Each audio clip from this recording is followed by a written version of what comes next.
मालिकपन की स्मृति से स्वयं को हाईएस्ट अथॉरिटी अनुभव करने वाले बाबा के प्यारे बच्चों को ओम शांति। आज 14 जुलाई 2026 की प्रातः मुरली है। सबसे पहले हम आज की मुरली से मुख्य पॉइंट सुनते हैं। आज प्यारे बाबा ने कहा है, याद की यात्रा में कभी थकना नहीं। देह अभिमान के तूफान थकाते हैं। अगर किसी में रूठने का संस्कार है, बाप से वह पढ़ाई से रूठ जाते हैं, तो 21 जन्मों की तकदीर बिगड़ जाती है। इसलिए बाबा कहते, देह अभिमान की बस कभी भी यह उल्टा नशा नहीं चढ़ना चाहिए कि मैंने इतनों को समझाया, इतनी मदद की। बाबा कितनी बड़ी अथॉरिटी, फिर भी कितना निरहंकारी है। इसलिए सी फादर बाबा ने कहा है, विजय माला में पिरोने के लिए इस शरीर से डिटैच होने का पूरा पुरुषार्थ करना है। देह अभिमान को छोड़ते जाना है। इस दुनिया को बुद्धि से भूलना है। बाबा ने कहा, टू मच धन की लालच में नहीं जाना है। बाप की याद के सिवाय दूसरा कोई चिंतन ना रहे। पहले अपने शरीर और आत्मा के कंबाइंड रूप की स्मृति में रहो। शरीर रचना है, आत्मा रचता है। इससे मालिकपन स्वतः स्मृति में रहेगा। बाबा ने कहा है, मालिकपन की स्मृति से स्वयं को हाईएस्ट अथॉरिटी अनुभव करेंगे। कंबाइंड स्वरूप की स्मृति से माया के विघ्नों को अथॉरिटी से पार कर लेंगे।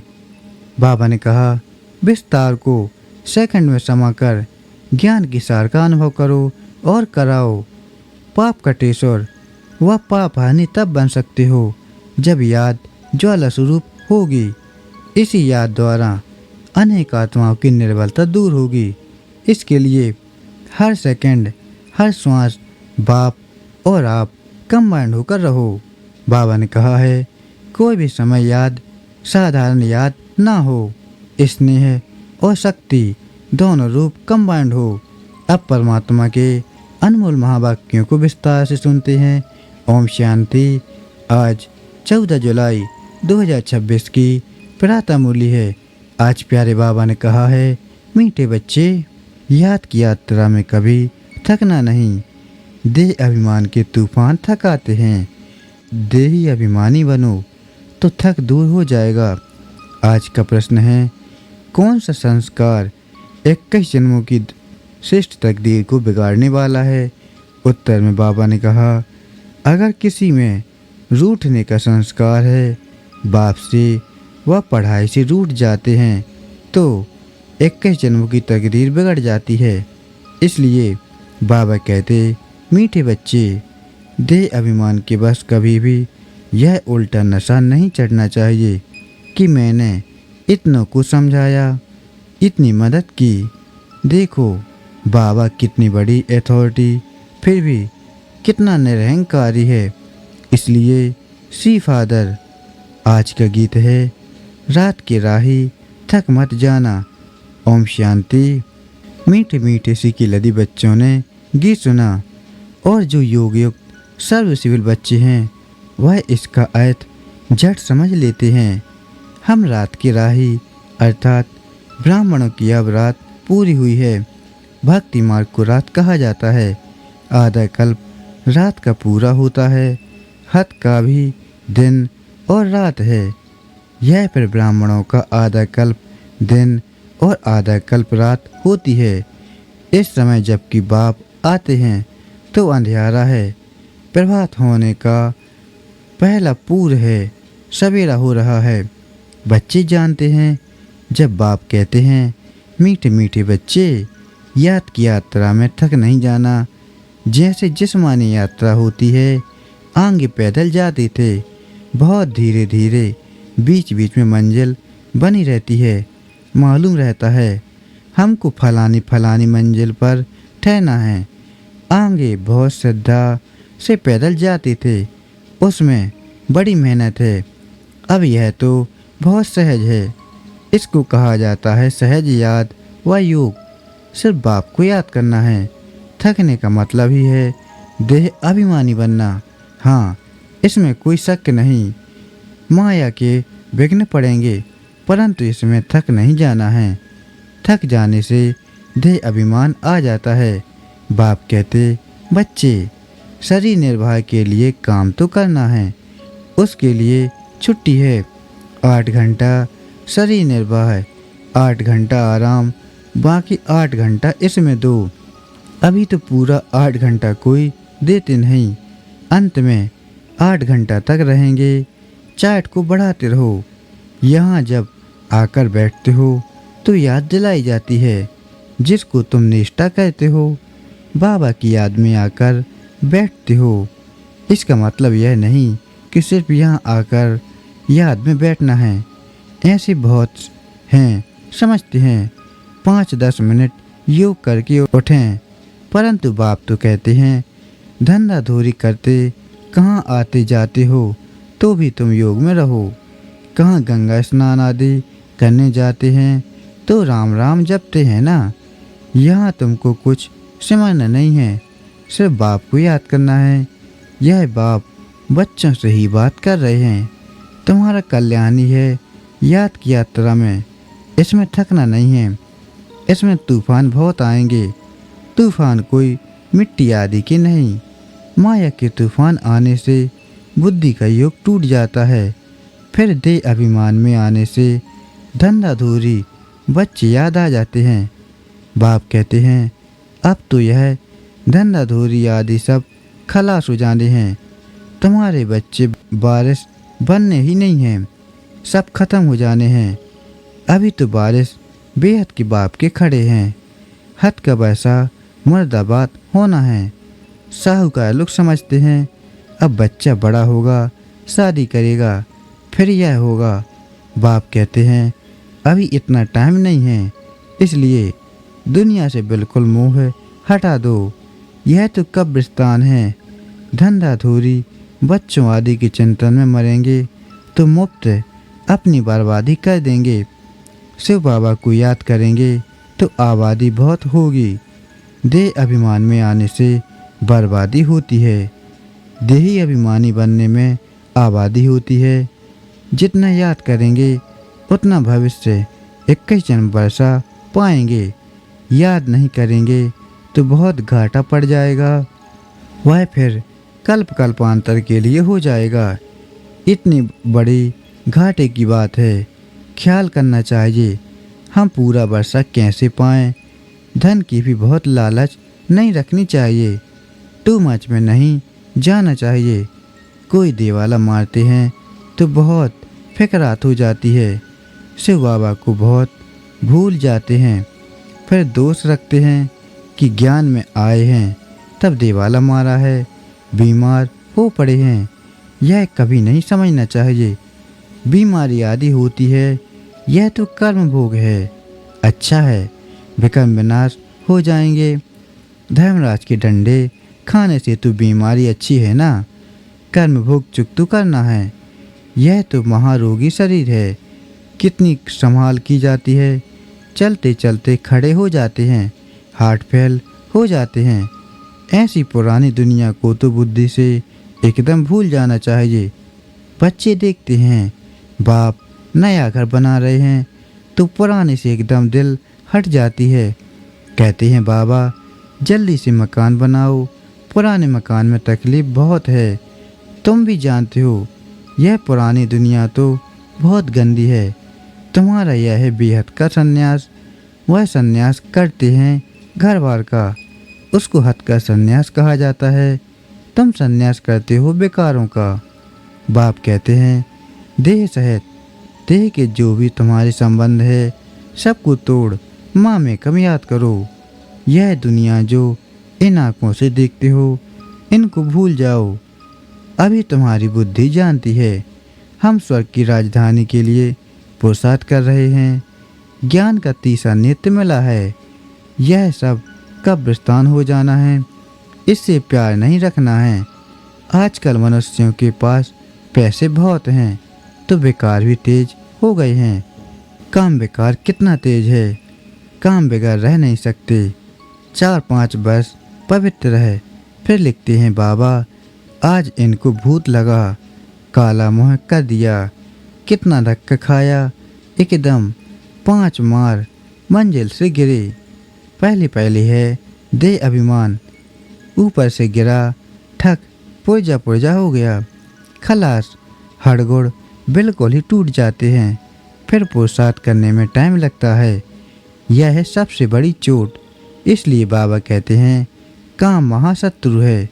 बेकारों को ही पतितपना कहा जाता है। कहते हैं बाबा हमको पतित से पावन बनाओ। भारत में ही संपूर्ण निर्विकारी थे ना, भारत ही निर्विकारी था। अब भारत विकारी है। संपूर्ण निर्विकारी सूर्यवंशी को कहेंगे। भले रामचंद्र के राज्य में भी विकार की बात नहीं रहती, परंतु कला तो कम हो जाती है।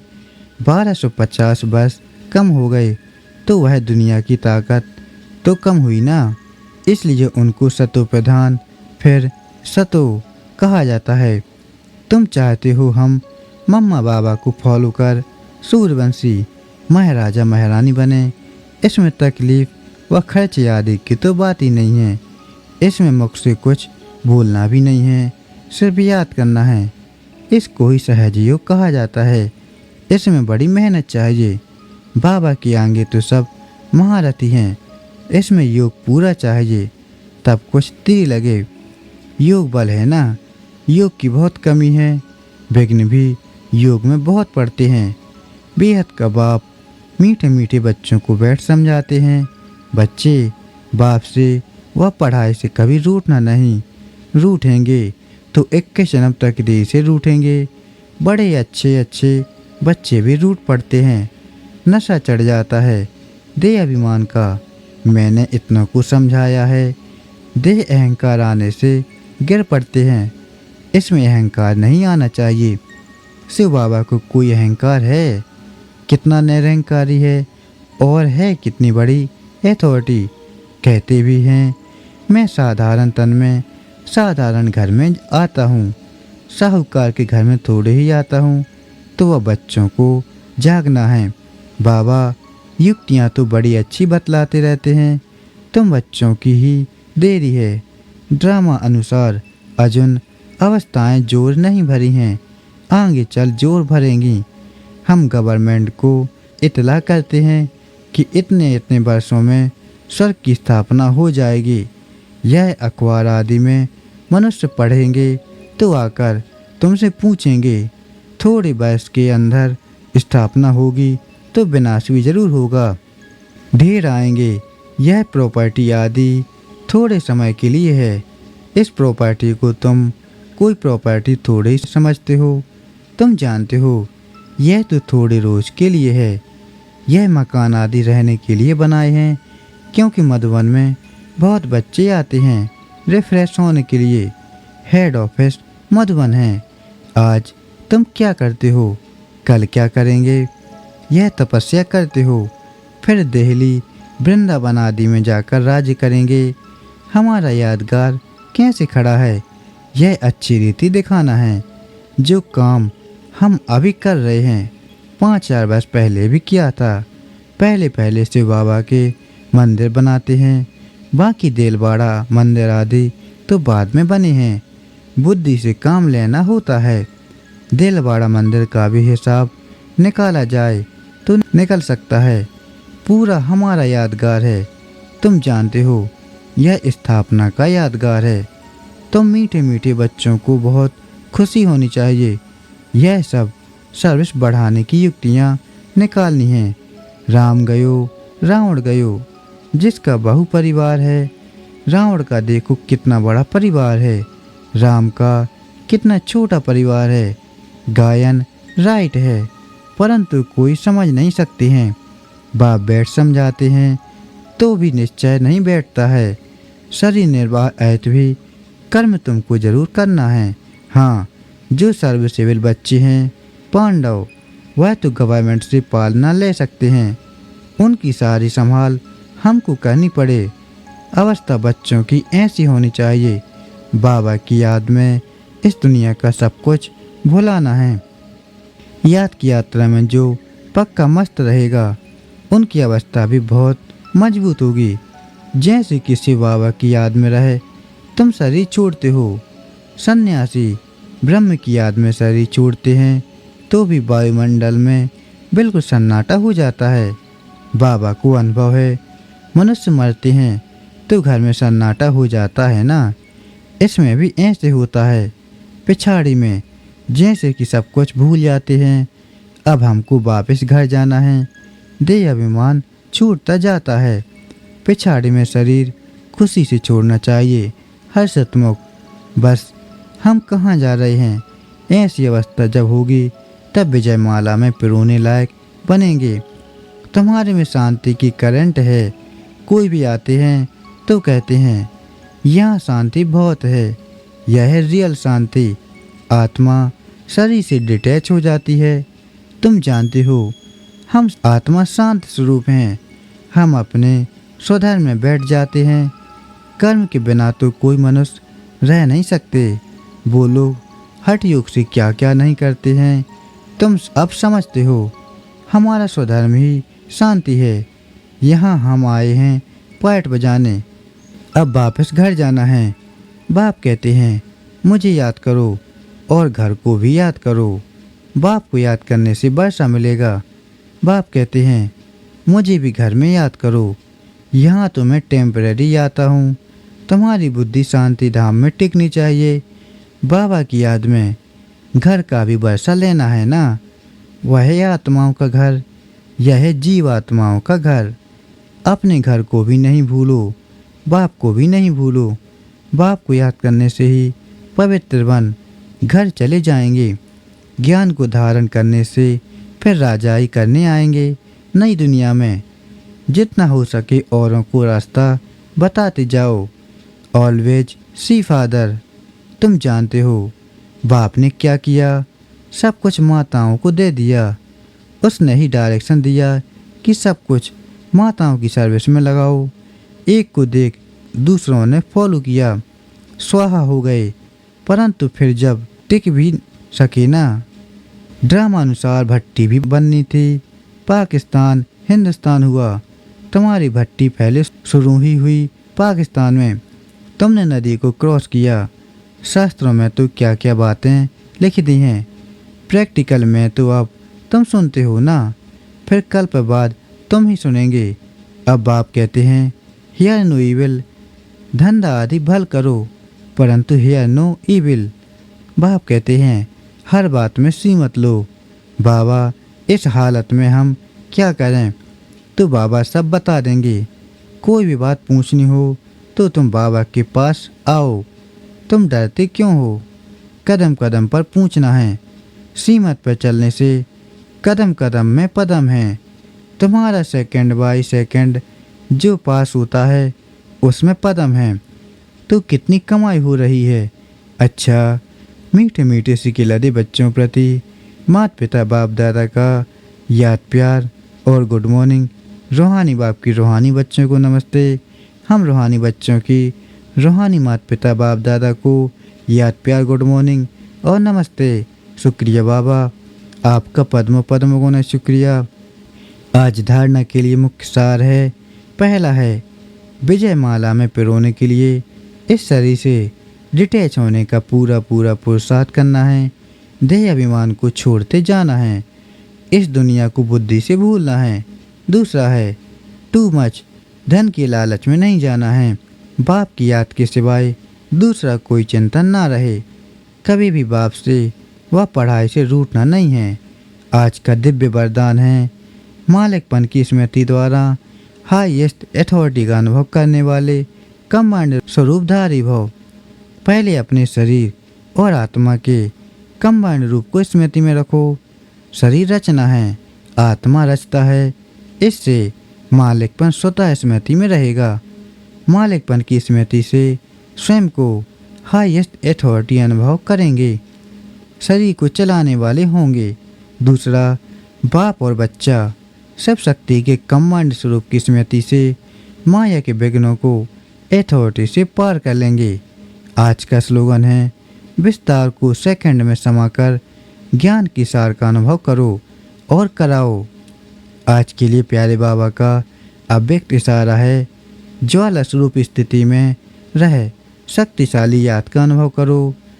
पाप कटेश्वर व पाप हानि तब बन सकते हो जब याद ज्वाला स्वरूप होगी। इस याद द्वारा अनेक आत्माओं की निर्बलता दूर होगी। इसके लिए हर सेकंड, हर श्वास बाप और आप कंबाइंड होकर रहो। कोई भी समय साधारण याद ना हो। स्नेह और शक्ति दोनों रूप कंबाइंड हो।